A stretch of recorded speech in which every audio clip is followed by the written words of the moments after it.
नमस्कार, आप सभी का लव इनफाइनाइट चैनल पर हार्दिक स्वागत है। ट्विन फ्लेम की जो अवेकनिंग होती है वो कुंडलिनी अवेकनिंग के कारण ही रहती है।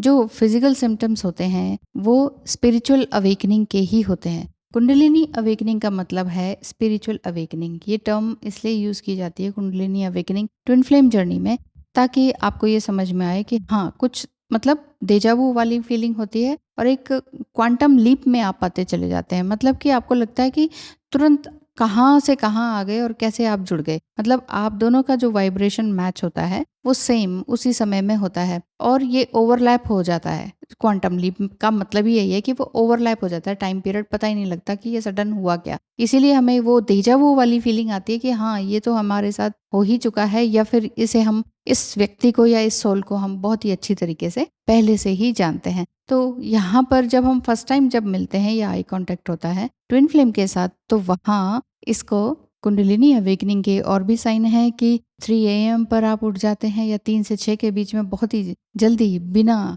देर किए आप उठ जाते हैं। यहाँ पर यह भी बात होता है कि अगर आपका थ्रोट चक्र ब्लॉक्ड है तो वो भी काफी एक हेल्दी वे में आगे बढ़ने लगता है। और बहुत सारे चेंजेस आपकी अपनी लाइफ में आते हैं। शुरू में तो आपको डिजीनेस जैसी लगेगी, बिल्कुल लेथार्जिक हो जाएंगे, कुछ भी करने का मन नहीं होगा। लेकिन साथ ही साथ एट द सेम डे, एक ही दिन में आपको दो तरह की बिल्कुल ही हाईएस्ट एनर्जी फील होगी, या तो बिल्कुल ही लेथार्जिक या फिर बिल्कुल हाईएस्ट एक्टिव एनर्जी आपको फील होगी। तो ये कुंडलिनी अवेकनिंग के भी साइंस रहते हैं ट्विन फ्लेम जर्नी में। बहुत सारे लोगों के अलग अलग साइकोलॉजिकल साइंस होते हैं। कुछ मेडिटेशन बहुत ज़्यादा करते हैं, कुछ ने मेडिटेशन कभी किया ही नहीं है लेकिन सडन एकदम हायर लेवल पर पहुंच जाते हैं। तो सबकी अपनी अलग अलग एनर्जी है, अलग अलग एज है, इस वजह से भी ये बहुत सारे सिम्टम्स आपको देखने को मिलते हैं। बाकी रही बात ट्विन फ्लेम जर्नी की हायर सेल्फ की, तो ये हायर डायमेंशन का ही बात है, क्योंकि जो ट्विन फ्लेम है वो मैट्रिक्स ट्विन फ्लेम रहते हैं, तो उनका जो वाइब्रेशन है आपके साथ मैच नहीं कर पाता है। आप हर चीज को त्यागते हो कि चलो छोड़ो, ये चला गया तो कोई बात नहीं, वो गया तो कोई बात नहीं, कोई चीज टूट गई तो कोई बात नहीं, एडमिशन कहीं नहीं हुआ तो कोई बात नहीं, पैसे वेस्ट हो गए तो कोई बात नहीं। लेकिन वहां पर क्या रहता है, थोड़ा अपोजिट होता है डिवाइन मस्कुलाइन के साथ। तो वो वही चीजें आपको वो ट्रिगर करती हैं या मिरर करती हैं कि वो एक ही चीज पर बैठ जाते हैं। ओहो, ये क्या हो गया, इतना बड़ा नुकसान हो गया। उसको जीवन भर गाते रहने वाली उनकी आदत जो होती है वो आपको परेशान करती है। तो इस तरह का कई तरह के साइंस होते हैं। बाकी ये साइन है कि आप जो है ना, कुछ ड्रास्टिकली कुछ नया स्टफ शुरू कर देते हैं, कुछ नया काम करना शुरू कर देते हैं। या फिर जो ये kundalini awakening twin flame journey में है, तो ये अवेकनिंग आपका एक स्पिरिचुअल प्रोसेस तो है ही, जैसे कि मैंने बताया। तो एक ही महीने के अंदर आपको जो है ना बहुत सारी चीजें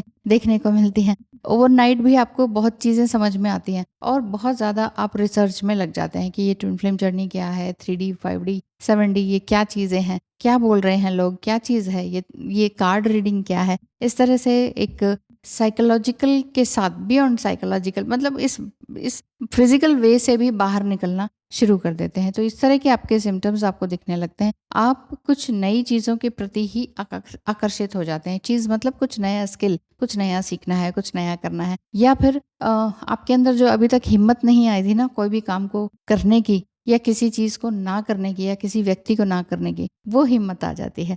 तो अवेकनिंग का मतलब ही है कि आप एक तरह से स्पिरिचुअली हाई होते चले जाते हैं और किसी चीज का डर नहीं रहता है। और किसी भी चीज के लिए एक पजेसिवनेस नहीं होती कि अरे जॉब पानी पानी है तो बहुत इंपॉर्टेंट है मेरे लिए, वो सब कुछ भी नहीं रहता है, क्योंकि आपका जॉब लॉस भी होता है, बहुत सारी चीजें होती हैं, फाइनेंशियल क्राइसिस भी आते हैं। तो इस जर्नी में जितने भी सिम्टम्स होते हैं वो तो होते ही हैं। बाकी कुंडलिनी राइजिंग आपकी स्टार्टिंग से ही हो जाती है। इसलिए आप लोग पीछे ना भागें इस चीज के कि मुझे तो अपनी कुंडलिनी राइज करानी है, उससे कुछ नहीं होगा। क्योंकि अगर आप लोग ये इस चक्कर में पड़ते हैं कि मुझे सातों चक्र बैलेंस कराने हैं, किसी और से हील कराने हैं, किसी और से, एंड देन फिर हम पूरी तरह से हमारा रियूनियन हो जाएगा फिजिकल वे में, इस भ्रांति में आप पड़े रहते हैं। इसी वजह से आपके सवाल जो है वो कभी खत्म ही नहीं होते हैं। कई बार कहते हैं कि 5D में रियूनियन होगा तब 3D में होगा। कई बार आप पूछते हैं कि 3D में जब तक सेक्सुअल कनेक्शन नहीं होगा तब तक हम 5D में कैसे मिलेंगे। मतलब बिल्कुल ही मिथ, मतलब बेसिर पैर की बातें हो जाती हैं। फिर आप खुद ही कंफ्यूज होते हैं। फिर कोई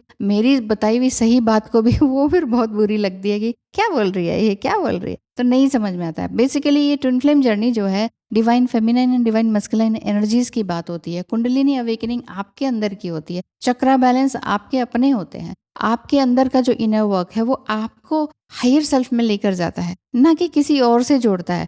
हाँ, सामने वाला जो ट्विन फ्लेम है, आप ही की एनर्जी है, वो अट्रैक्ट होगी। जैसे आप आगे बढ़ रहे हैं तो वो अपने आप ही ऑटोमेटिकली आते हैं। पर आपने जो इनर वर्क करना है या मेडिटेशन करना है, उनके नाम का करना है या उनकी माला जाप करनी है, उनको लव वाइब्रेशन सेंड करते रहना है, यही करते रहेंगे तो फिर आपका इनर वर्क क्या हुआ? फिर आप कैसे आप अपने इनर वर्क में आगे बढ़ेंगे? आप ये सोचिए। कुंडलिनी अवेकनिंग यही चीज़ है कि आपका सही गलत का रेशियो आपके पास है कि नहीं, विवेक आपके अंदर है कि नहीं, मेन बात ये है। क्यों? क्योंकि आप ये सोचते हैं कि बस ट्विन फ्लेम से इनर वर्क करना है, बाकी दुनिया भाड़ में जाए।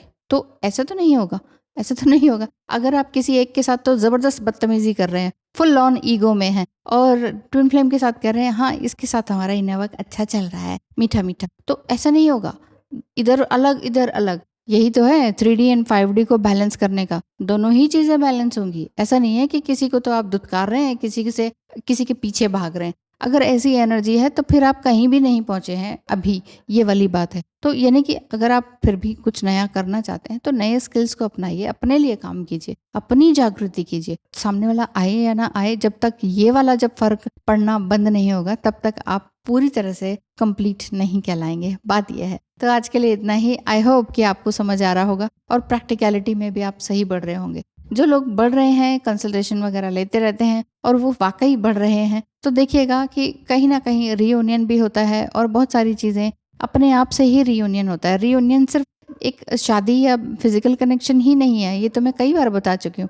तो एनर्जेटिक वे में भी होता है, टेलीपैथिकली भी होता है ना? कई तरह से है। तो पहले आप अपने आप से तो जुड़ जाइए। एक तरफ बदतमीजी हो रही होती है, दूसरी तरफ प्यार मांग रहे होते हैं, ये दोनों ही एनर्जी सब बेकार है, सब बेकार है। आप ये सोचिएगा। अब मैं क्यों बोल रही हूँ, क्योंकि मैं बहुत सारे ऐसे क्लाइंट्स है और जो क्लाइंट्स भी नहीं है, फ्री फंड में कुछ भी बोल जाते हैं, तो उनकी एनर्जीज का भी मैं बता रही हूँ कि अगर इसी तरह की अगर एनर्जीज हैं तो फिर आपके अपने ऊपर 100% फोकस होना पड़ेगा और अभी 100% ही काम करना बाकी है। मेन चीज़ ये है। तो थोड़ा सा बैलेंस होना होगा, थोड़ा सा अपने लिए काइंडनेस लेकर आनी होगी। अपने लिए आप काइंड नहीं हैं, अपने आप से ही ट्रिगर हो रहे हैं, इसीलिए दूसरे से ट्रिगर होते हैं। मेन बात यह है। तो चलिए आज के लिए इतना ही। Thank you so much.